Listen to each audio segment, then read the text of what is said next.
Bharat Ratna doctor Bhimrao Ambedkar को कोटि कोटि नमन। ये कार्यक्रम डॉक्टर भीमराव अंबेडकर के जीवन पर आधारित है, जहां भारत की जनता के प्रति उनके योगदानों को पूरी सजगता से चित्रित और रेखांकित करने का प्रयास है। कार्यक्रम में दिखाई गई घटनाएं लब्ध प्रतिष्ठ पुस्तकों से ली गई हैं। इस कार्यक्रम के जरिए चैनल की ओर से एक विश्वसनीय, सजग और सकारात्मक प्रयास है कि डॉक्टर बाबा साहेब भीमराव अंबेडकर के जीवन की संघर्ष यात्रा एवं गौरव गाथा पूरे आदर के साथ घर घर पहुंचे और उनके योगदानों से सभी संपूर्णता में परिचित और आह्लादित हों।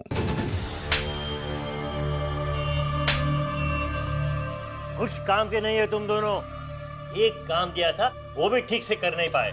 काम तो हो ही जाता साहब, पता नहीं कहां से पुलिस आ गई। लेकिन आप परेशान मत होइए साहब, एक ना एक दिन उस भीमराव को मैं ही मारूंगा। कब मारोगे? जब मारोगे ना तब देखेंगे। हाँ, फिलहाल किसी से कहना नहीं कि भीमराव को मारने के लिए मैंने भेजा था। हटो।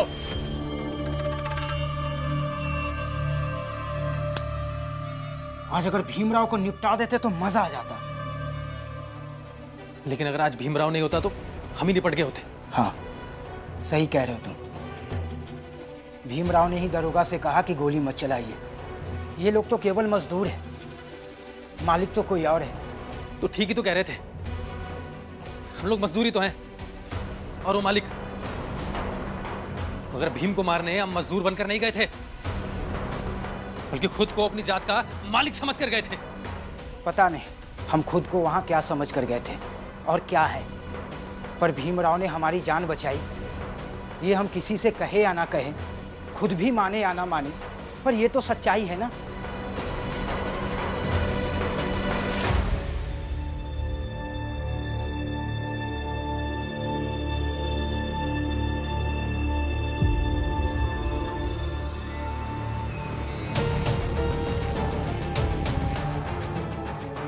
ले आ गया भीम।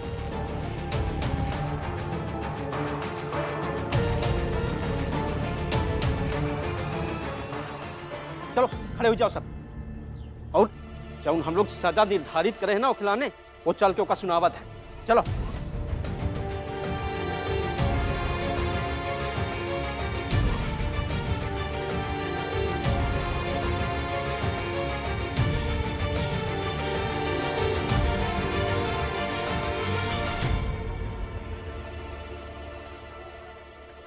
मुझे माफ कीजिए, आप सबका विरोध होते हुए भी मैं पूरन जी से मिलने गया।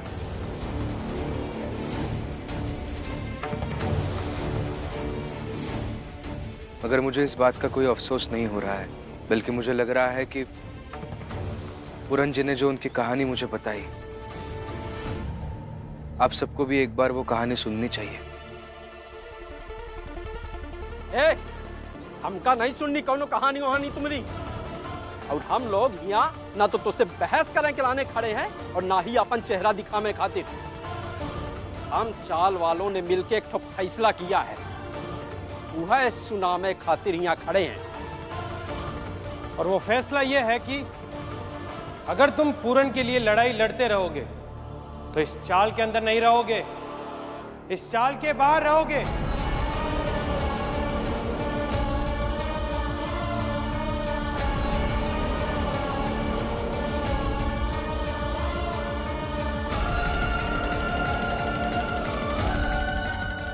समझे भीमराव?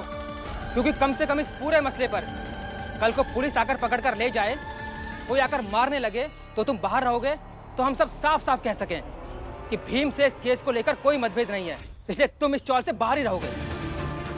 अगर ऐसा कुछ हुआ तो हम सब घर वाले आकर कहेंगे कि भीम के साथ साथ हमें भी सजा दीजिए।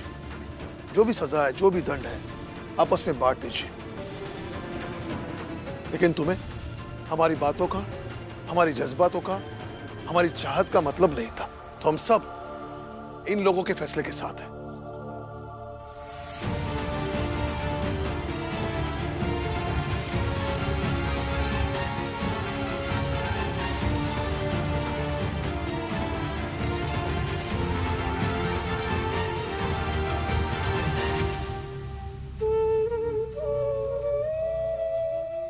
ठीक है,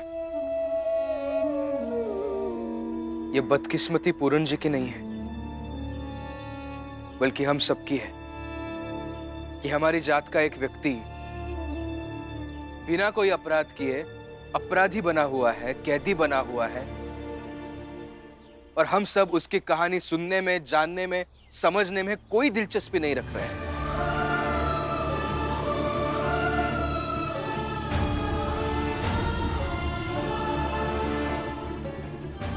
ठीक है, मुझे मंजूर है आपका फैसला,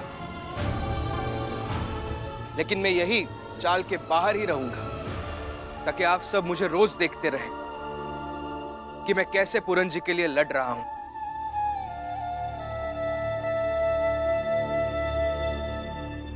अगर किसी दिन गोली खाकर मर गया तो वो भी आप देखें, और किसी दिन पूरन जी को जेल से छुड़ाकर चाल में ले आया तो वो भी आप सब देखें।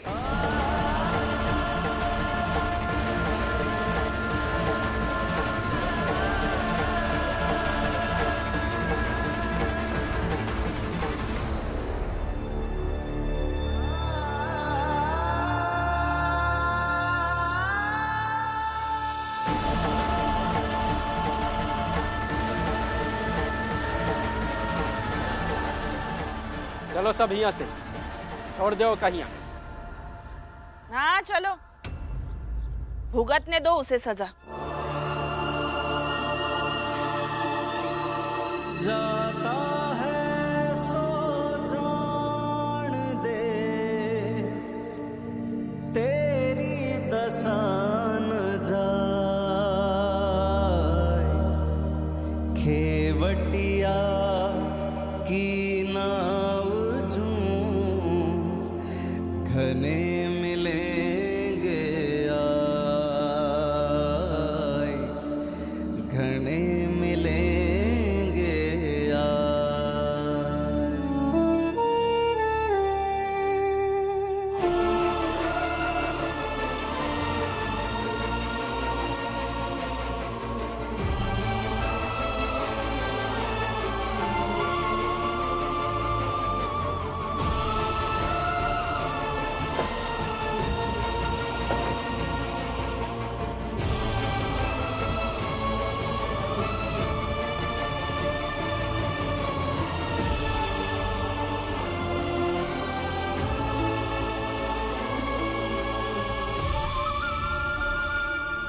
आप बैठ जाइए वहाँ।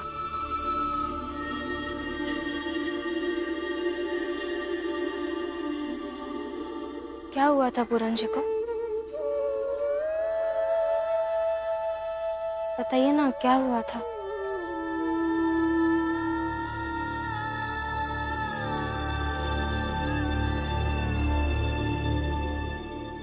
थैंक यू रमा, तुमने मेरी छुट्टी का एप्लीकेशन ऑफिस में दिया।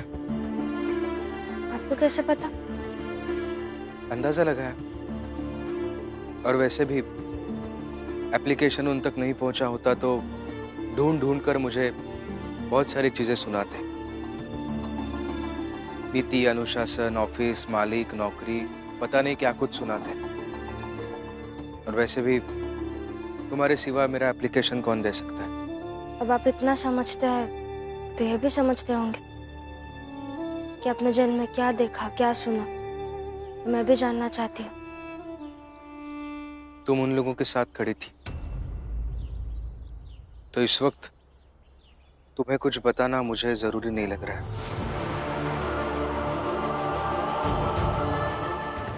आपके विरोधी बनने की सजा दे रहे हैं क्या आप मुझे? नहीं, ऐसा नहीं है,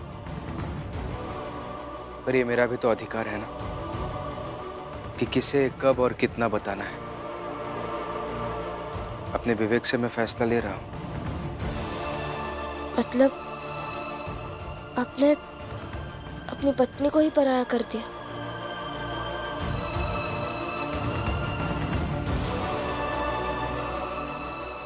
ठीक है, मत बताइए।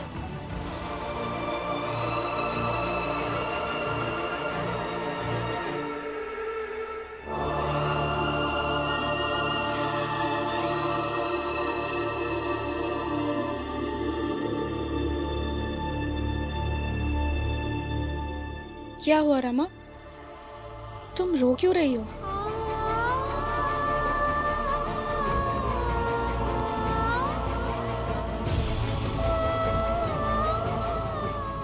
चारपाई लेकर गई थी तो सुना है क्या भीम ने कुछ?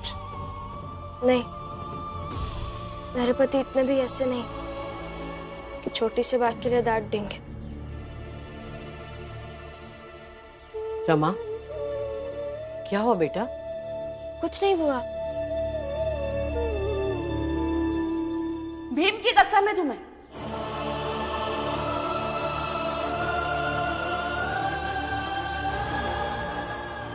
बता।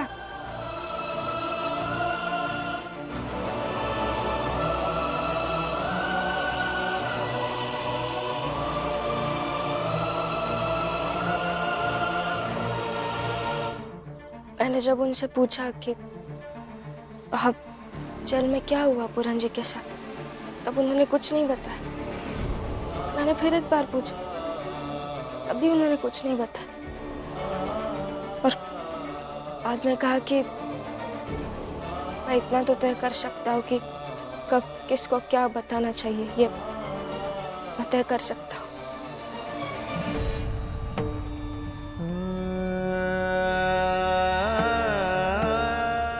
ये बहुत बड़ी बात नहीं है,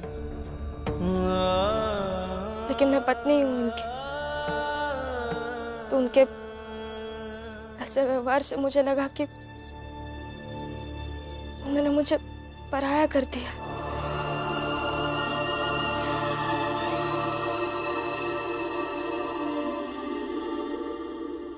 इसलिए बुरा लगा। ये बड़ी बात नहीं है। अरे ये बहुत बुरी बात है। पहली बार तेरे पति ने तेरी इज्जत नहीं की है। कैसे लगा होगा तुझे?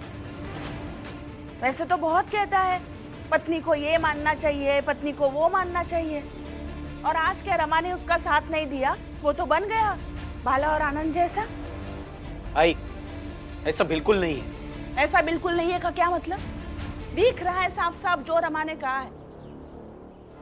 किसी ने ना सही कहा है रमा, जब तक तूफान नहीं आता तब तक नाव की ताकत और नाविक के हुनर की परख होती ही नहीं है।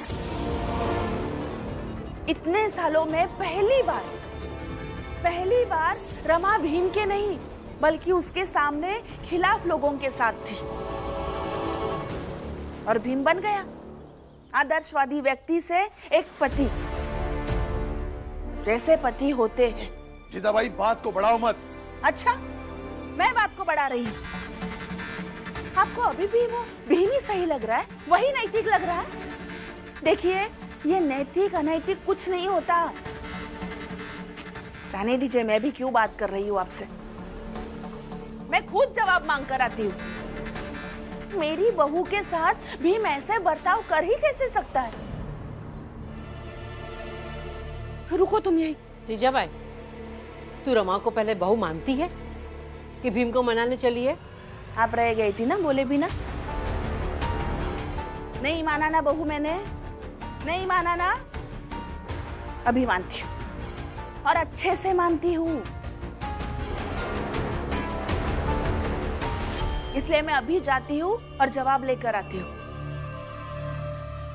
रमा, तुम चिंता मत करना, मैं अभी आती हूँ। हाँ, यही रहना।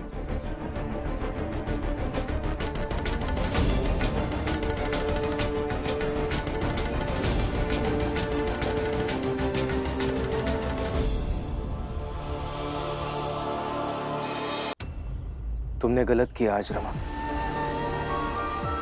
ये मैं सोच समझकर और जिम्मेदारी के साथ कह रहा हूं कि तुमने गलत किया और इसे मैं गलत मानता हूं। क्या कहा?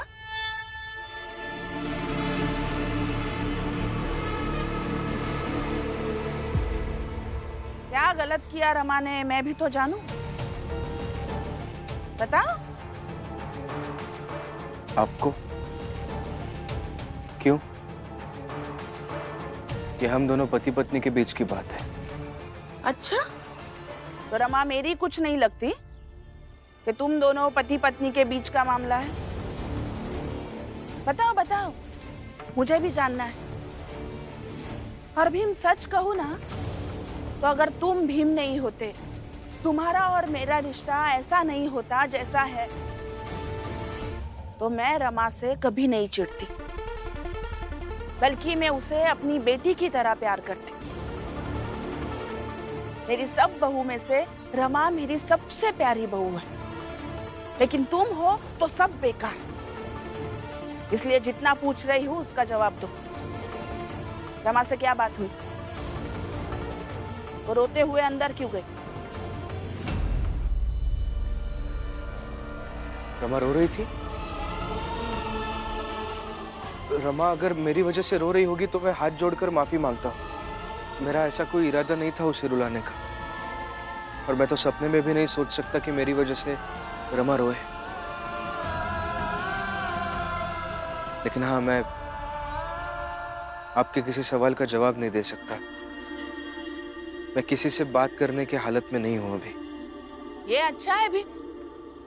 मतलब रमा को रुलाकर, उसे अफसोस जताकर अब तुम कह रहे हो कि किसी से बात करने की हालत में नहीं हो। इसे देखा जाए तो बाला और आनंद भी यही करते हैं। पहले अपने पत्नियों को रुलाते हैं, फिर माफी मांगते हैं। तो फिर तुम में और उन दोनों में फर्क क्या रहा पता? एक पढ़े लिखे भीम में और नहीं पढ़े लिखे बाला और आनंद में क्या फर्क रहा फिर?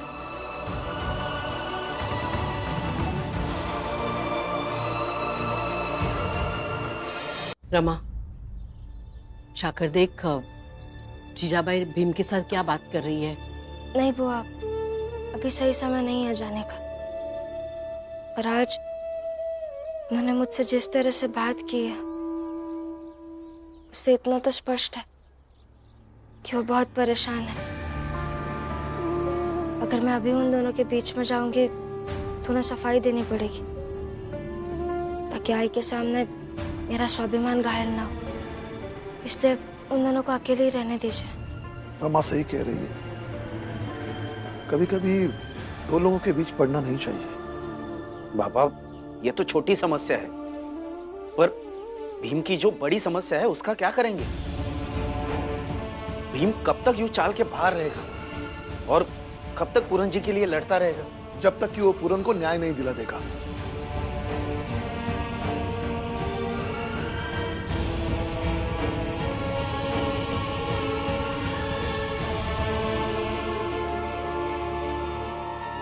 पहली बार ऐसा हुआ है कि भीम परिवार से अलग है। अरे इस बात का दुख तो भीम भाव को भी हो रहा होगा।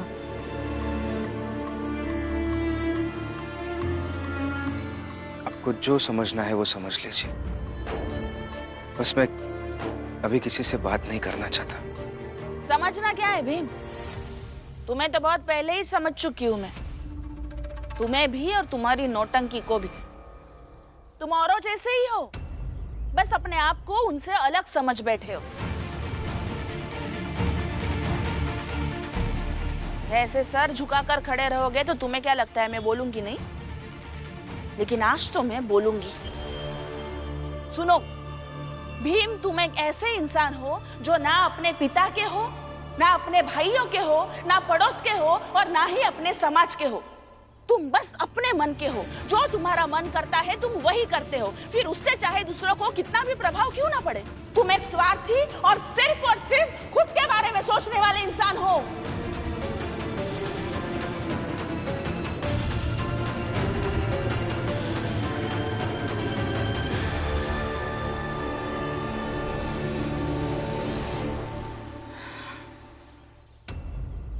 अच्छा लगा आज, बहुत अच्छा लगा। तुम्हें तुम्हारे बारे में सब सच सच बताकर बहुत अच्छा लगा। आज दिल हल्का और दिमाग ठंडा हो गया। आज रात को अच्छे से नींद आएगी मुझे। मैंने नहीं मारा अपने बीवी बच्चा को, अपने बहू को मैंने नहीं मारा। न्याय से ज्यादा मुझे मौत दे दो, मुझे मौत दे दो, मैं मर जाऊंगा। किसी किसी का दिल तो हल्का भी नहीं हो पाता, ना वो किसी को कुछ बता पाते हैं ना कोई उनसे बात करता है, ना कोई उनकी बात समझता है, ना कोई उन्हें न्याय दिलाता है। उनके दिल पर कितना भार होता होगा। ऐसे लोगों के बारे में भी सोचिए कभी। आप मतलब आपको, मुझे, हम सबको ऐसे लोगों के बारे में सोचना चाहिए। तो तुम सोचो, मैं जा रही हूँ।